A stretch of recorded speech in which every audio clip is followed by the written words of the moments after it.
Hello guys, তোমাদের সবাইকে স্বাগতম। এই যে এই ছেলেটাকে দেখতে পাচ্ছ, তোমার নাম কি? সাদ। সাদ। গাইস, এই সাদ যখন বয়স কত তোমার? 8 বছর। 8 বছর। এই 8 বছরের বয়স কিন্তু আমাদের যখন ছোটতে ছিল, আমার আবুতালার এজ কিন্তু একই এজ। তো আমরা সব সময় এই সাদের বয়সের ছেলে যখন ছিলাম, তখন সব সময় একসাথে, মানে যেখানে যেতাম, মাঠে ঘাটে, সব সময় আমরা এই আবুতালার সাথে কুস্তি করতাম, ঝামেলা করতাম, মারামারি করতাম। তারপরে ওই যে ছোট কালকার যে ভাত তরকারি হয় না, ভাত তরকারি মানে আমরা খেলতাম।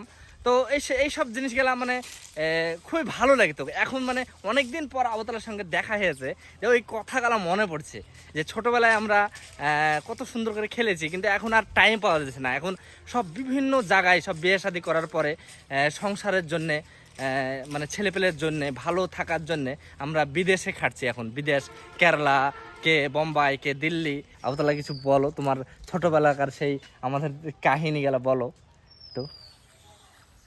বন্ধুরা, ছোটবেলার জীবনটা আসলে একটা অতুলনীয় জীবন, যার কোনো মানে তুলনাই করা যায় না অন্য কোনো বাস্তব, একদম। জীবনের সঙ্গে। তার কারণ আমরা যখন ছোটবেলায় খেলাধুলা করতাম, তখন অনেকটাই সম্পূর্ণটাই মন আমাদের ফ্রি থাকতো এবং ফ্রি আইটে কোনো টেনশন থাকতো না, কোনো টেনশন ফ্রি জীবন।